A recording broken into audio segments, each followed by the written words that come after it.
Welcome to Summon Adventurer, a father and son podcast where we talk intergenerational gaming, specifically role playing games, and more specifically, Dungeons and Dragons. Everything from world building, home brewing, map making, conlanging, preparation, narration, simulation, improvisation, and maintaining a long campaign over the span of many years. I'm Fong Nguyen. I've been a writer for 22 years and a gamer for 37 years. I'm Henry Wynn. I've been DMing for 8 or so years and been role playing for way longer than that. And today we're talking about NPCs, which, if you think about it, is everybody in the world except for the handful of characters controlled by the players. So obviously it's an important part of the game. I wanted to get right into the technical side of things. In a long-running campaign, how do you keep track of NPCs, including, names and roles and whereabouts, etc.? There's a bunch of online apps and things that people can use to keep track of NPCs. I really just have a Google Doc that has the Yeah. name written down, a little description about them, whether they're alive or dead, and then where they might be at a current moment. I was going to pretend like I was shocked that you don't have a spreadsheet, but I don't use a spreadsheet either. I use a kind of glossary that includes names of NPCs, but also includes names of places, of historical events, of just miscellaneous names of weapons and things like that. So anything that has a distinct and separate title, I will put in the glossary. And it's so long that I don't update it very often for like whether characters are alive or dead or where they're located, what their current status is. So I think you're doing better than I am if you know who's alive and who is dead. So, Um, nominally I know this, but it's well, luckily in the world of D&D, alive and dead are status conditions that can be changed, right, at any kind of time. Do you have ways of getting the PCs to remember particular NPCs? So like by doing voices or giving them vivid physical characteristics or unusual names, or how do you do that? I think the easiest way, and perhaps not the best way, is to make the NPC funny. Just give them a silly name. Like players are more likely, I think, to remember Bob the blacksmith than they are to remember like Lathriel, the elven oracle. Yeah, I did see I think it was like a statistical chart of names, popular names in D&D Beyond, and Bob was actually one of the more common, maybe the most common. I don't remember, but Bob the Adventurer comes Huh, up with surprising frequency.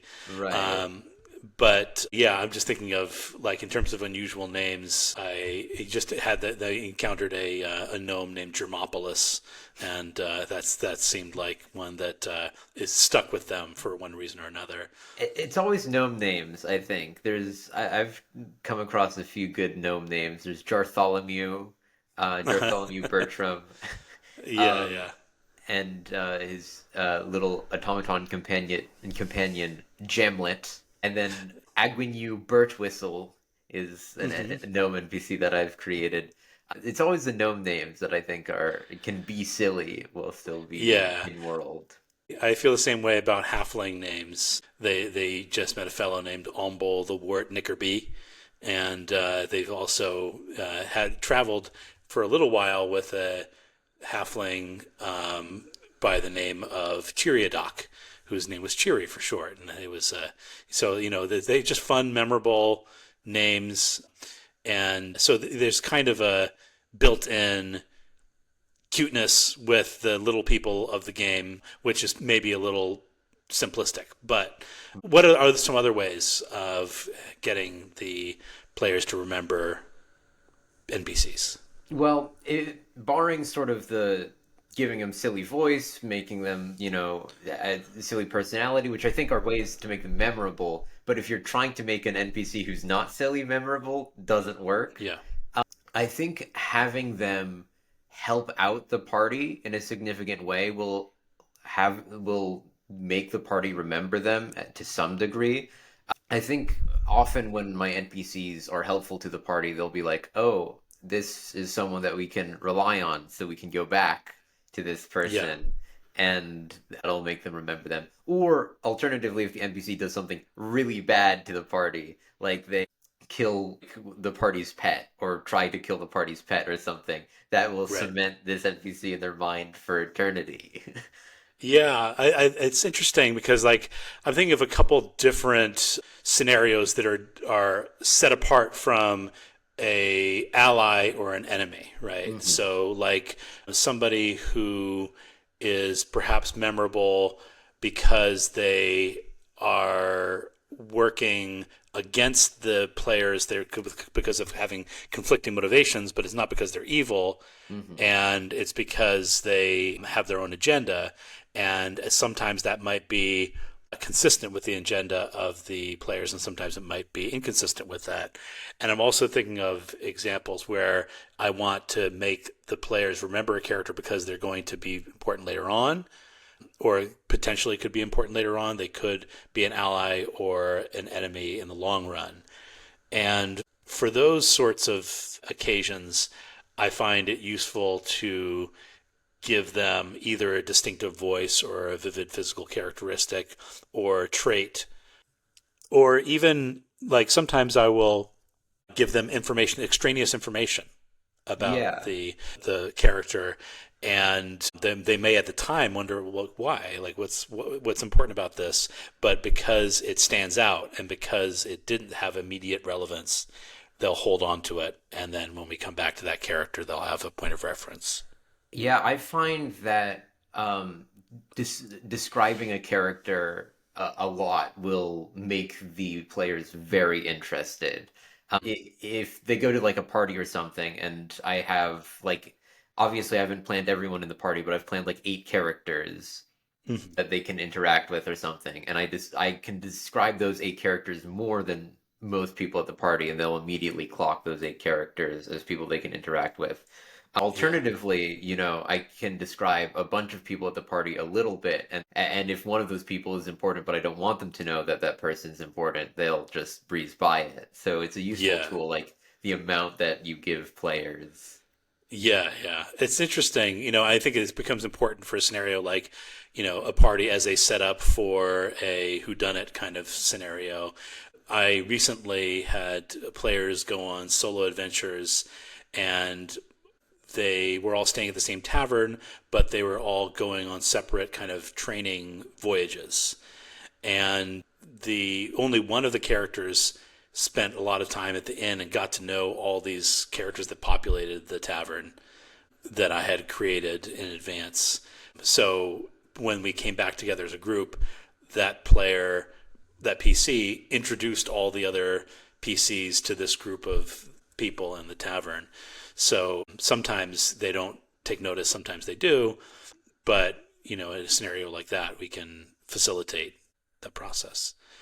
So in fifth edition, something that's new to me is the idea of bonds, which could include NPCs invented by the player. And this starter group of NPCs might or might not be utilized in the game by the PC, but it's interesting that it's encoded in the character sheet in that way. So, how do you use bonds in your fifth edition games, if at all? I don't use them very strictly. I like the personality traits, ideals, bonds, and flaws.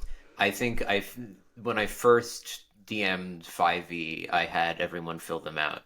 And as I ran more and more stuff, it sort of just I started to ignore them because they felt very restrictive. Writing like a one sentence synopsis of your character, it Right. either it got ignored or it got flanderized, basically, is in my experience. But with Bonds specifically, I think that I continue to encourage players to come up with NPCs in their backstory that I could use and like introduce to the campaign because it just put more tools in my tool set.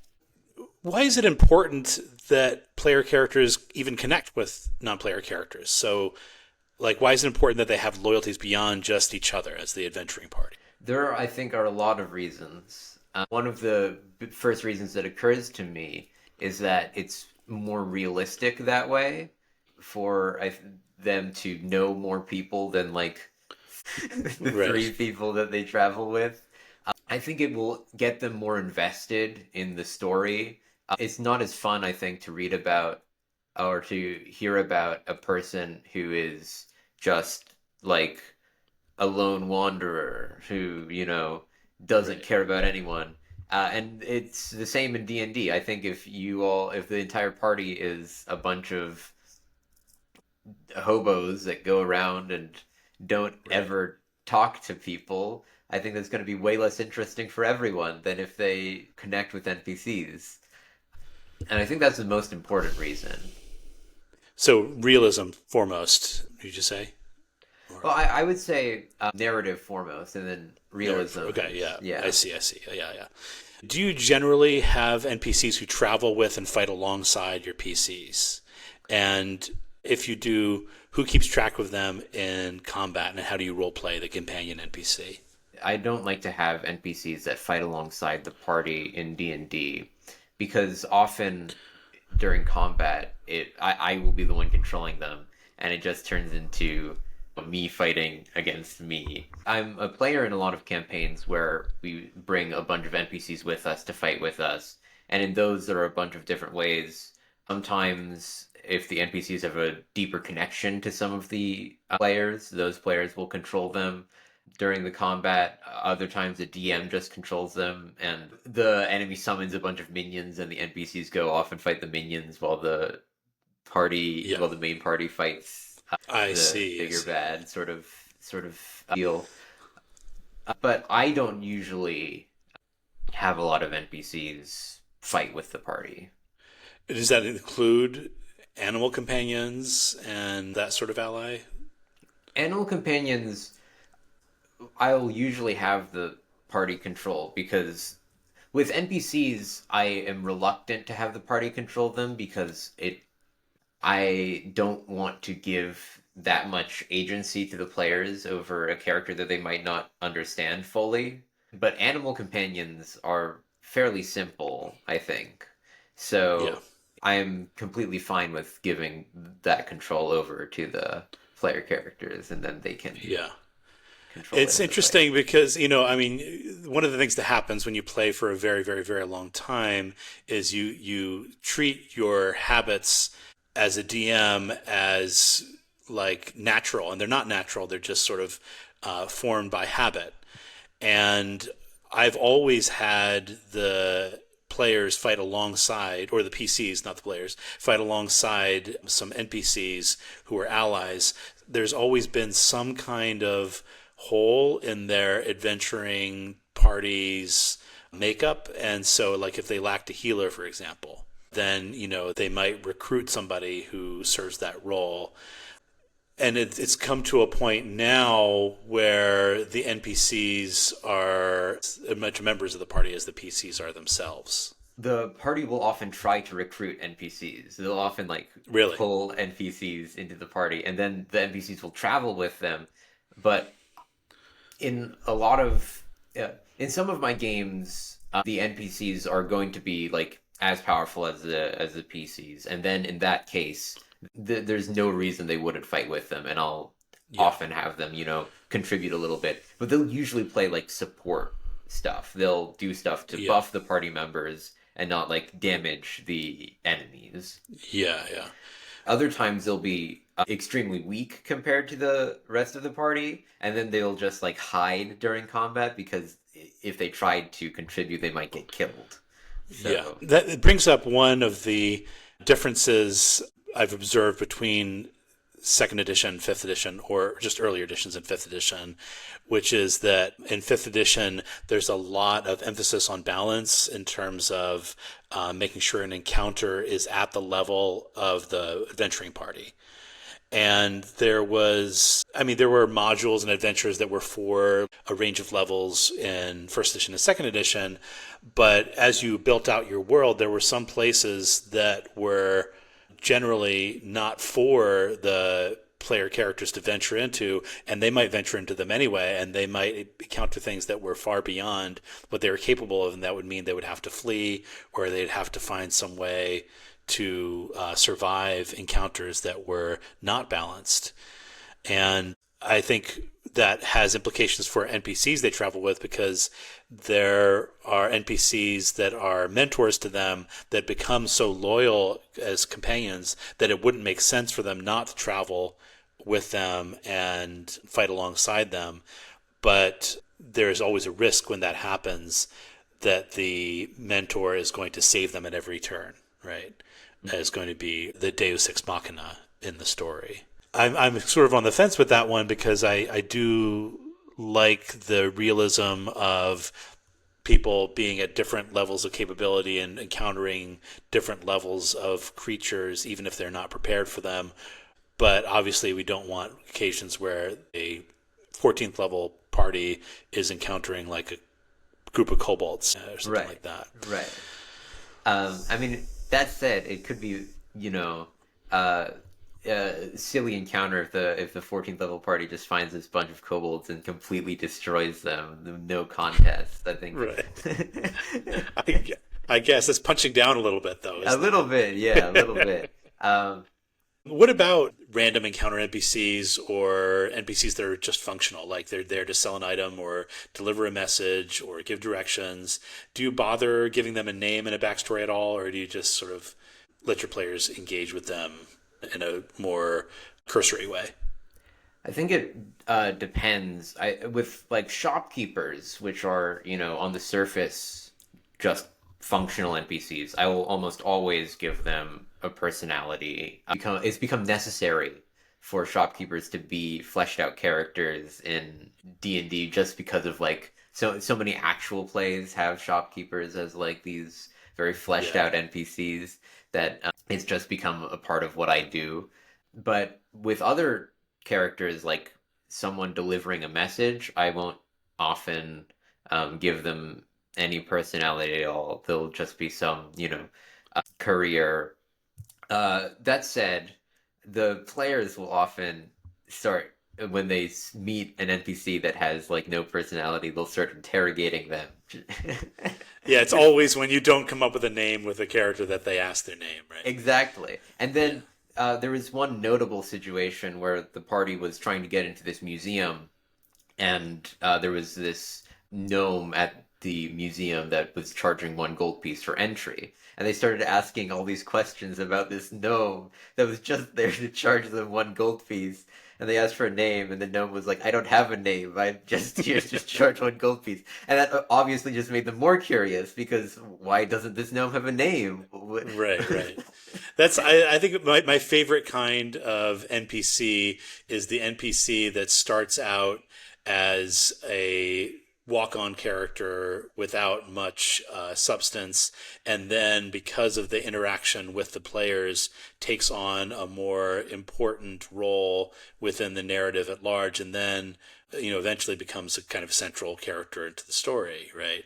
In our case, that's sort of that template is Forrestine, the fruit stand man, who was a guy who just ran a fruit stand, and then eventually, first he just sort of sold them his apples and bananas and whatever for out of his apple cart, and then eventually he became such a personality within the game that they would return to him, ask him for advice, and he was so sort of turns to be like this. Turns out to be this fairly wise character, and then it's sort of, I don't know if this is good storytelling or not, but he eventually became a really kind of important and powerful character with time. So it turns out he was part of a secret society. He was like a monk and whatever. But that brings up the question of how to get the PCs to trust an NPC they're encountering for the first time. So sometimes you want the PCs to connect with, click with an NPC, and sometimes you want to communicate that they're really trustworthy, or sometimes it's just because they're charismatic and you want to act that out. But how can you get the PCs to trust a friendly NPC when it's the same DM that's creating all the monsters and villains? I think there are a few ways of doing this. Players are naturally inclined to distrust NPCs in my experience. They Yeah. like when they meet someone new, um, if that person shows any signs of being suspicious, they'll start rolling insight checks and then trying to, find out whether this NPC is trying to trick them. There are a couple things that you can do that distracts players from that and prevents them from turning to insight checks. One of the things is if that NPC it seems incompetent. If the NPC seems to like not know what they're doing, players, in my experience, will just trust that the NPC is incompetent and not like interrogate them. Right. If the NPC doesn't act unnaturally kind towards the players or acts like weirded out by any like by the fact that they're like a bunch of powerful adventurers or something, they won't question further into that. And Yeah. they'll just, trust the NPC. I think players will naturally distrust NPCs that are strangely kind to them because they think that the NPC is trying to get something from them. The insight check reminds me of something, a criticism that I've heard of fifth edition Dungeons and Dragons, which is that insight checks sometimes work as mind reading, and persuasion checks sometimes serve as mind control, right? And so that if somebody rolls an insight check or a persuasion check and they critically succeed, but there's nothing really to be learned or gleaned, or the person is recalcitrant for whatever reason, then it feels like you're not letting the dice do the storytelling. But if you have them be effective at persuasion or insight into somebody's thoughts when it's not going to serve the story, then it's going to undermine the story you're telling, right? On those occasions, would you just, if they say, "Can I roll an insight check?" would you just say no? Or what would you do? With persuasion checks, I will sometimes. I think my inclination is, for better or for worse, is almost always to ask for a roll. Okay.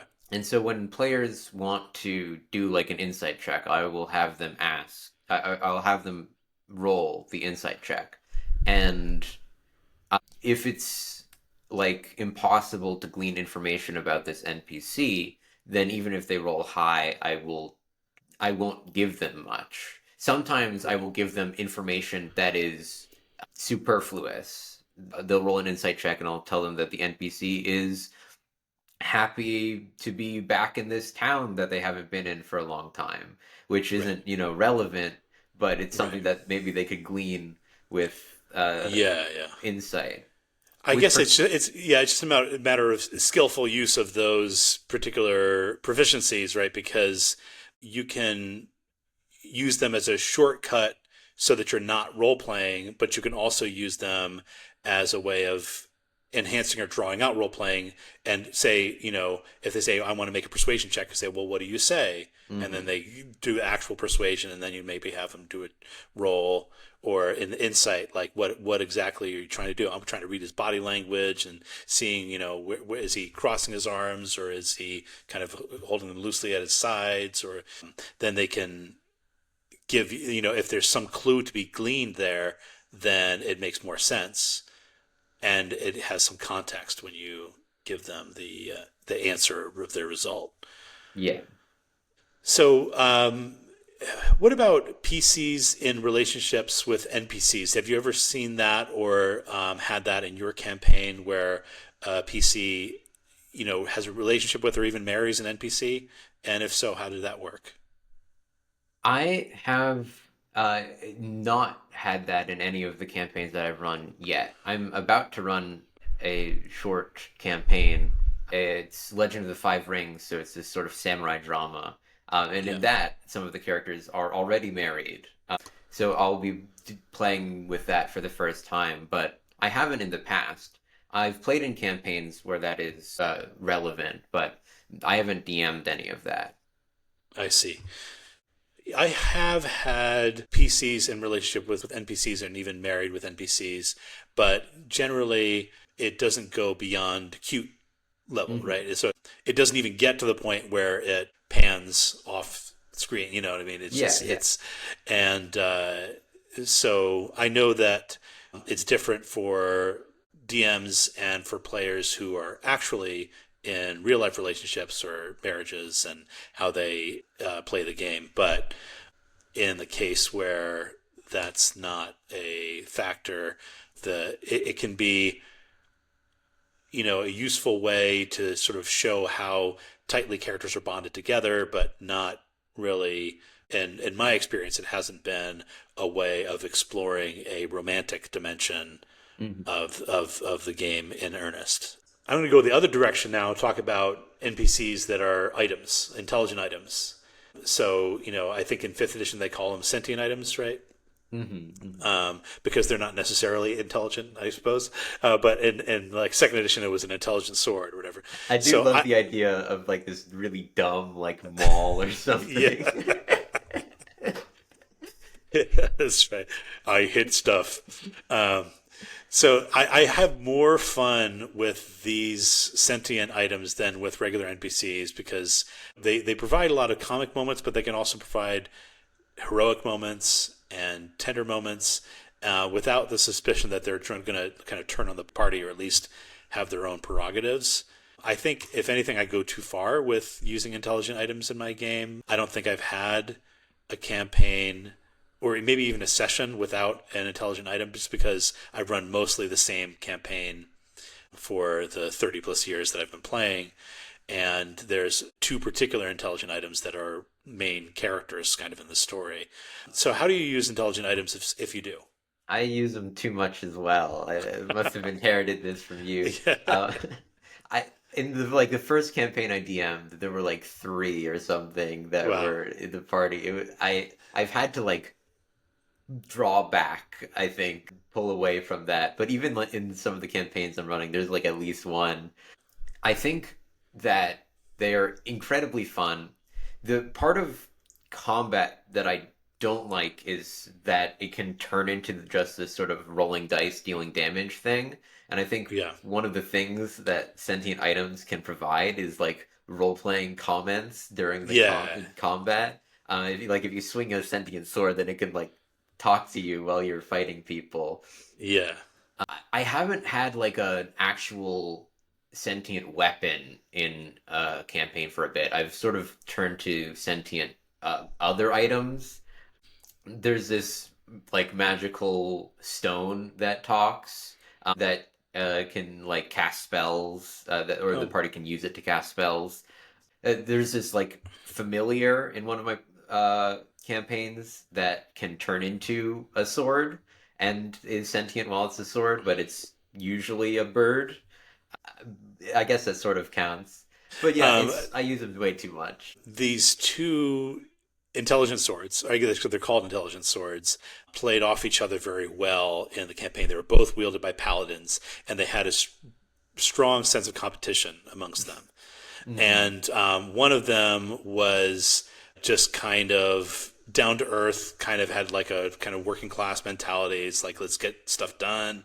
And but he also loved being adorned by gems, and so he would perform better as a sword in combat depending on how many gems he had got fitted with recently. And it was in second edition there were things called bastard swords, which you do one-handed or two-handed.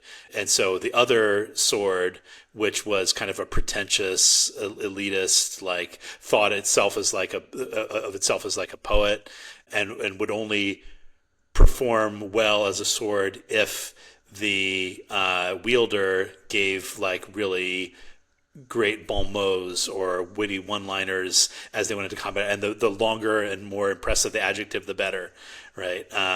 And but that sword had a lot of fun with criticizing, looking down on, and mocking the bastard sword. So there was a lot of during combat, outside of combat, that pretentious sword had the ability to read various different languages and speak different languages, and the other sword was like, "What, you can read?"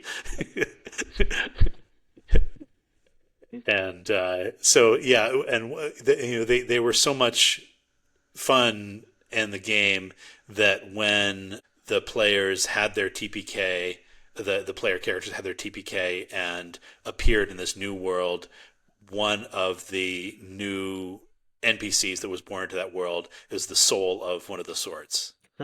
So, my other favorite NPC category is the animal companion. We talked a little bit about that, but like aside from just druids or beastmaster rangers or wizards with familiars, I like to allow other characters to befriend animal companions, whether or not the animals participate in combat, because sometimes just protecting a vulnerable friend provides a good story and role playing opportunity, like a Baby Yoda, for example. I mean, as a player, I would go so far as to say I like my D&D animal companions more than my real life pet. But sorry, Willow, how do you use animal companions in your game? Animal companions are often in this sort of gray area for me, where I'm not Mm, sure if I should be role playing them or the player who owns the animal should be role yeah. playing them. Because if it's a player, then that is fine, but sometimes when they're role playing with the animal companion, they're just talking to themselves. And if it's me, that's also fine, but then, what if they have like this specific vision for their animal companion? Like when they're controlling the animal companion in combat, should they then take on the role playing aspect of it? Yeah. So that is one thing that I've had trouble reconciling, but I still do love Yeah. animal companions and I'll give them to the party all the time. There was one occasion where one of my players had to miss a session, and the other players during the session happened to have adopted a dog, Hmm. and the dog named Jester, I think it was. And it was just like a stray dog. It was nothing special about this dog. It couldn't fight. It was just kind of following them, and they decided to adopt it. And then when the player came back the next session, he was like, I've got four dogs in real life, and I don't want to have a dog in my fantasy life. I don't want to like feed a dog and like babysit a dog and protect the dog from fireballs and And he was kind of upset about having an animal companion, especially a weak one. And on the other side of things, it can be difficult to have like a magical, enchanted animal companion. I thought it would be fun in the current campaign to have a baby phoenix join the party. So they had an egg that they had found in part of like a fire cult, right? And the egg eventually hatched. And the idea I had was that it would be an interesting obstacle because they couldn't go in cities with this like flaming bird, right? They couldn't like go into stores, so they'd have to deal with babysitting this magical creature, but it was both a privilege and a burden. But what actually happened is it was incredibly inconvenient. It was like inconvenient to a point where like basically one of the PCs has to watch it all the time and has to like be so vigilant about it because if it strays, it's going to set something on fire, right? But like I love the animal companions, but it's also be careful what you wish for, kind of thing. Right, right. That's very interesting because I think that I've been reluctant to give my players powerful animal companions like Yeah, pet dragons and things because in combat that it will unbalance things incredibly. But yeah, it could be very funny if they have like a powerful animal companion, but it's extremely inconvenient to like yeah, bring it anywhere. There in one of my campaigns, they were trying to they were fighting this giant electric eel, and they were trying mm, to like use magic on it, like animal friendship and things, to convince it to be their pet. And I was very yeah. reluctant to let any of that work because it was a giant electric eel. That would be even more inconvenient than a baby phoenix, I think. Yeah. But so the baby phoenix, I found like a stat block online for a baby phoenix, and it basically has very low hit points. It does have various abilities that make it somewhat powerful, but it's so weak in terms of its hit points, it needs to be protected. Of course, as a phoenix, so if it dies, it sort of goes back into egg form and then can be reborn. But in the meantime, like they still don't want it to be harmed. They want to keep it alive and keep it in its current form. So Yeah. A friend of mine showed me this third-party supplement called Ryoko's Guide to the Yokai Realms, which is a sort mhm. of Japan-inspired supplement to 5e. And in there, there's a class which is entirely based around having a bunch of animal companions. Yeah. Basically, you just have like a bunch of animal companions you can tame and then keep them with you, and they will fight alongside you, and that's the main conceit of the class. I think that balances out, strong animal Yeah. companions. Okay, so then that's an alternative to and different from the Beastmaster Ranger, because Beastmaster Yeah, Ranger just has one companion that sort of grows in power, right? right, right. One thing that I do is I have the players, if they're interested in having an animal companion, but they don't have those classes where it really fits in, I do have them have the ability to, because animal handling is a proficiency, right? So like they may not form like permanent bonds with these animals, but certainly when it comes to horse riding or when it comes to trying to navigate a wild dog or a wolf or something like that, then those things come into play, and sometimes they can form more permanent bonds. I will sometimes, especially with players that are like martial classes, like paladins or monks, if they make a special bond with an animal, I'll let that animal be their familiar. Because spellcasting classes is a bit more tricky because familiars can cast spells for Yeah, them in 5e. But with yeah, other classes, I'm completely fine with them having a familiar that is just like a little rat or a right. jellyfish. So in 5e, when the familiar is harmed, is the person who is bonded to the familiar harmed as well? No, if the familiar Okay, is killed in 5e with the Find Familiar spell, it's banished and then can be resummoned by I casting see. the spell again. If I give them a familiar just for free, basically, or for fun, Yeah, they can't be resummoned. If it dies, it's yeah. dead. So Right, right. So yeah, I don't remember the exact rules, but I remember that in first and second edition, having a familiar was a real liability. mm, Like you could have a familiar, and you could have a pretty cool familiar. You could have like a pseudo dragon or something like that. But if it gets killed or harmed, then there are implications. I don't remember exactly what, but there are implications for the caster. right, they're like demons from a golden compass. One surprisingly subtle piece of NPC design is creating nemesis, because it would seem like all you need is for the evil NPC to do horrible things, but a good nemesis isn't just powerful and wicked, but oftentimes needs to have the intelligence to manipulate and to control the NPCs rather than merely destroying them. So, what makes a good nemesis NPC? One of my favorite Nemesis NPCs that I've created was a character whose job was to sort of manipulate the one specific PC. Basically, she learned that there were only two Triton left in this archipelago that she was in, and she met the other one, but this other Triton was evil, Yeah, and started to try and turn her against the rest of the party. She was a whispers bard, the Nemesis, which basically allowed her to talk to the player character and make her afraid of the rest of the party. And so throughout that the entire session where they encountered her, she slowly made that player character afraid of the rest of the party. And I think that's one of the best ways that I've done it how is is that try role played?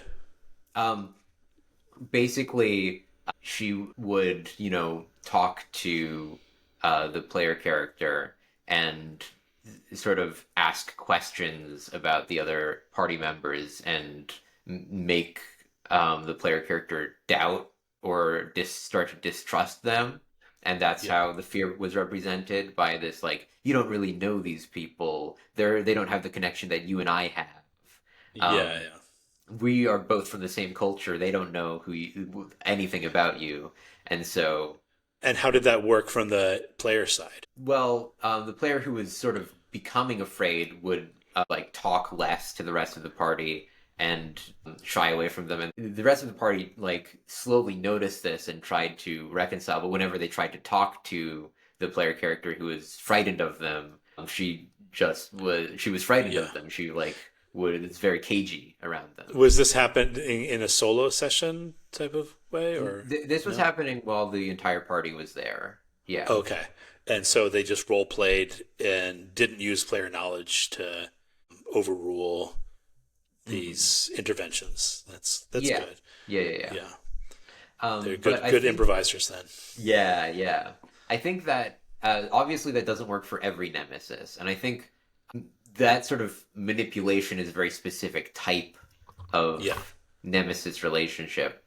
If it's a nemesis of a specific party member, I think they should either call out the flaws of that party member, or they should have the flaws, the similar flaws to that party member. Yeah, yeah.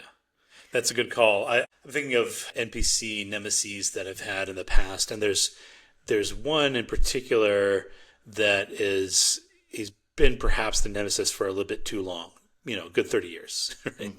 And so, but it's so much fun to play his character because he always extends the solution to whatever problem they're facing, but that solution then always is the monkey's paw that leads to bigger problems that they have to reckon with, and then they can never see it coming. It's very satisfying, you know.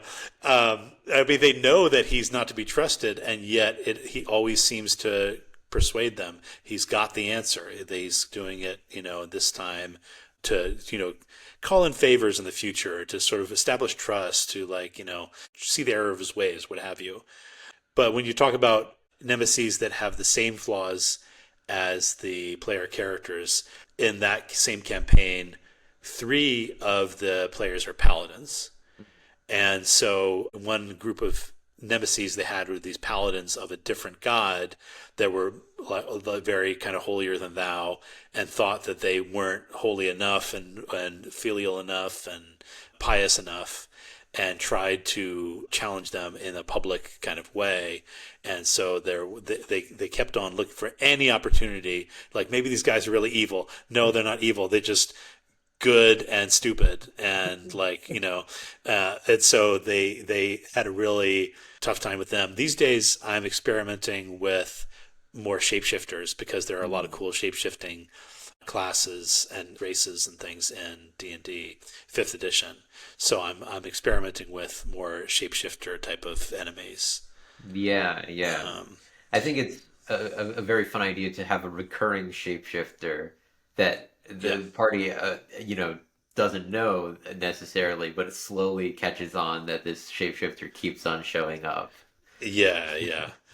And so, yeah, in this case, the big bad, which is the Empire, is using these shapeshifters as spies, and they're obviously very effective spies, essentially, especially because the player characters are not super powerful yet. So, what about neutral NPCs who might hedge their bets in the struggle between good and evil? Do you find that your players struggle at all with this third category of NPC? So they're not like enemies or friends, but they could be like a local lord or mayor, people who are just motivated by different things. In my experience, the players will only struggle with them if the NPCs are opposed, or like their goals are currently opposed. Yeah, Um, yeah, if like the neutral NPC is just, doing management things or not interfering with the party will often just like completely ignore them. But as soon as that NPC starts to push back against the players, it can even be very surprising if yeah, like this NPC that in the past has just sort of been around and done like paperwork or just like seen the party suddenly starts yeah. to push back against them, not in a like a change of character, but just because the players have started doing something that the NPC is opposed to, You're and right. that it can be very fun to like do that, and all the players are taken aback by the fact that this Right. NPC suddenly is against them, even though this is what this has been the NPC's goals the whole Yeah. time. One amusing story from when I first started to DM is the players in the campaign had all played with a different DM before, and that DM, and this is a little story from 1993. Okay, this DM, all the adventures started with the king sends you on a quest, and the quest is to fight a dragon or to attack this orcs who are attacking a village, and it's something like that, right? And so when these players started my campaign, they're like, okay, I'm going to go to the king. And I'm like, you don't know the king. And the king is not going to let you into his palace. And in fact, if you get too near the king, looking as raggedy as you do, with your commoner's clothing, you're going to be very suspect. So there's that dynamic. That's like an extreme version of that, but where the PCs want to sometimes make an ally out of an NPC in a position of power, but struggle to do so, or have to, it's more than just a persuasion roll, obviously, in those cases. Yeah. I do have fun with characters, NPCs who have relevance but are not invested in the PC's lives. I kind of like that idea of life seeming to go on, and it's the kind of thing we enjoy in like video games too, right? If the NPCs aren't just waiting to give you a mission but are going about their business, then there's something a little more, has more of the flavor of real life. What about you? Do you sort of try to create that flavor of real life in the form of NPCs with their own prerogatives and agendas? Yeah, anytime my players leave a place for too long, or like leave something important unattended, things will progress in that thing. I think a lot of sometimes players take on this mindset of like, oh, we'll do this thing later, we'll come back to it, it'll be fine. But that's not how things work. Right, so, right. So often I'll have them progress, because sometimes if they can't progress without the help of the players, they'll get mad because they need the help of these adventurers who promised to help them and then just left for a month.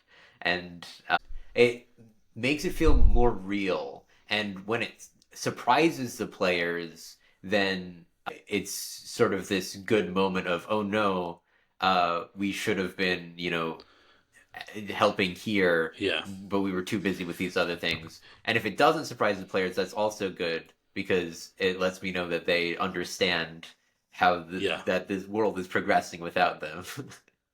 Yeah, the side quests that resolve themselves are a big feature of my game as well. One recent version of that is that the player characters were in a wizard school kind of situation, and they formed a secret society and they went on adventures on their own. But there are other kids at the wizard school that did the same thing. And so if there was a side quest they didn't fulfill, this other team might get the glory and the treasure and and so they had a competition thing going on there. And there was some side quests that ended tragically because no one attended to them and no one actually did the hero work, I guess, that the PCs are there to try to do. One thing that, one really extreme version of this is how the TPK came about in the first place, which was not because I wanted to force a TPK at all or force a situation which that was possible. It came about because the players and player characters ignored the main quest for so long that things progressed to a level of an apocalypse, right? Yeah. So they were like, they knew the path forward, but they were like, but we have to govern, because they got involved in like being part of a council and like, oh, we have to rescue so and so, or we have to do, they were so intent on taking care of what was in front of them that they forgot about the main overarching quest. Yeah. So now it has come time to roll for dismissal. On a successful hit, our summoned adventurer must be banished back to the plane of existence from which they came. And now I roll. It's a nat 20. The dismissal is a critical success. I'm sorry to say we are done for today, and fare thee well until our next adventure.